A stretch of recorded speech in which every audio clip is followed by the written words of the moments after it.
Cindy and George Anthony are Casey Anthony's parents and grandparents to little Kaylee. Good morning to you both. Good morning. Thank you for joining us. Thank you. George, if I could start with you, this is the first time you have spoken out since the grand jury indicted your daughter. How do you feel about everything that's been happening? I think I've described it as being the craziest roller coaster I could ever be on at the moment, myself and my family. You were subpoenaed to testify before that grand jury. Now, you knew that whole process was about finding your daughter guilty, building a case against your daughter. What were you asked, and what did the prosecutors think you knew that they wanted the grand jury to know? Well, right now I really can't comment about anything. According to our counsel, Mr. Mark Nijay, I need to stay focused on one thing: finding my granddaughter. You can't say at all what happened during the grand jury proceeding? No, I really cannot describe anything that happened. No, ma'am. Cindy, when we spoke last week, you said that you felt at that point that the Kaylee was still alive. Since then, prosecutors have dropped the child neglect charges against Casey because those charges, as they put it, these are their words, were premised on the theory that her child, Kaylee Marie, was still alive. As the investigation progressed, it became clear that the evidence proved that the child was deceased. They believe that Kaylee is dead. Do you still feel that she's alive? Absolutely. You know, I just think it's another one of their tactics to just delay the disclosure. You know, we had a motion a couple weeks ago to allow us to look at the evidence. And I think it's just another tactic to slow us down looking at that evidence. But if the defense, and George, I'll ask you both, if the defense is shown that evidence that there was a decomposing body in the trunk of Casey's car, that there was evidence of chloroform, what will that say to you? That's a big if, Meredith. I still think that a lot of this is circumstantial. I mean, really can't get into a lot of specifics of the case, but if they do present you with that evidence, and they claim to have that evidence, again, you know, it's you know, every bit of evidence could be, you know, brought in the court of law, and also can have some expert witnesses disprove it. So, you know, we'll go to trial if we have to do that, but I believe we're going to find Kaylee before that. I mean, we get leads in every day.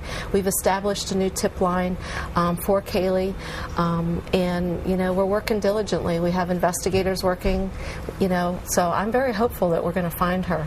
There are a lot of people, George, who feel that Casey has been her own worst enemy in all of this. She did at times lie to the authorities. She admitted to that.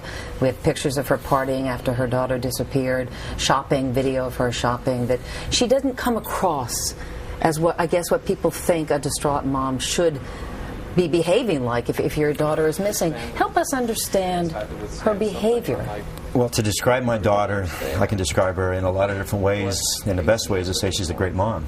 She's been a great daughter. She always will be a great daughter and a great mom. I mean, I'm not going to give up on my daughter for any reason, even though some stuff may have came out showing her maybe out having a good time with friends. A lot of those pictures were prior to. On those things are like between the age of 18 and 21. I mean, this happened way before all these things, which is very disturbing to us. Most of the pictures are shown have happened before June the 16th. And that's the problem with this whole case. There's been so many, you know, people out there that are putting things together that, you know, if you follow the timeline, it doesn't add up. And that's the main thing with this case. You know, poor Casey's been tried in the public eye since day one, and a lot of it's been the media exposure. But a lot of it's been leaking from, you know, key things leaking from things that you wouldn't want to be leaked. You wouldn't want your sheriff's office leaking things, and it's premature, a lot of it has that. So you have never, in a quiet moment, the two of you sat there and go, is it possible, just possible, that we are in denial here? Absolutely not. We're not going to give up to find this little girl. We're never going to give up. My granddaughter's alive. I have every belief and feeling inside. And with all the tips we're still getting, we even got some tips, you know, just prior to coming up here. I mean, there's just too many things that add up that our granddaughter's still out there, and we're going to find her, I mean, no matter what. Meanwhile, not only is your granddaughter missing, but there have been demonstrators outside your home on a pretty regular basis. What has that been like for the two of you? Well, you know, you're kind of prisoners in your own home. It's just people that are very misguided, and it's very unfortunate that, you know, if they have that energy and they want to, you know, if they truly believe that Kaylee is deceased, then they should put that energy into someone like helping Tim Miller with Texas EquiSearch and actually looking for, you know, on the ground for her. there are so many people that believe the other with us, that she's alive, and we have volunteers all the time helping us look for her alive. And that little girl deserves, every chance. I point blank asked the Sheriff's Department even weeks ago, is it 100%? And they said no, there's no evidence it's 100%. So, I don't know any child that doesn't deserve a chance to be looked for. Every child deserves, that opportunity to be found. The last conversation the two of you had with Casey? Was last Tuesday. You haven't spoken to her since she was... No, just through her attorney. No. Because you're not allowed to? No, actually we can. Right now, Kaylee has asked the focus not to be on, or Casey has asked the focus to be on her daughter Kaylee and not to be on us going to, it's a media frenzy. Every time we go to the jail, every time, there's an interview or whatever, the focus is in the wrong direction. She wants us to focus on her daughter. She desperately wants us to find Kaylee.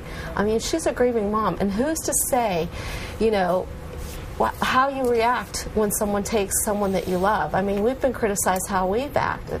There's no handbook on how to act in a circumstance like this. Finally, obviously, you're a loving parent. You love your daughter. You love your granddaughter. I believe you when you say that you believe she's alive. I hope she is alive. Difficult question. If you found out that your daughter was responsible for her daughter's disappearance and or death, would you continue to stand by Casey? Well, could you continue to support her? Kaylee comes first. Kaylee's always come first through this whole investigation. I don't believe that that's the case. I can't say what I would do. I will support her, but I don't believe that that's the case. Cindy, thank you so much. Thank you. There was just one thing I wanted to say, if I could. Sure. We have a great organization that we're dealing with in Florida. It's called Kid Finders Network. Dennis and Sherry Milstead have been with us since day number 2 through this. I don't think her and I would be at the point where we are right now if we didn't have their support and other organizations that are helping us day in and day out. My gosh, stuff that they do for us, it's just remarkable. George, thank you, and also Cindy, thank you very much. And obviously we hope that there is some closure here, one way or the other, for you, hopefully with your granddaughter back in your arms. Thank you. Thank you.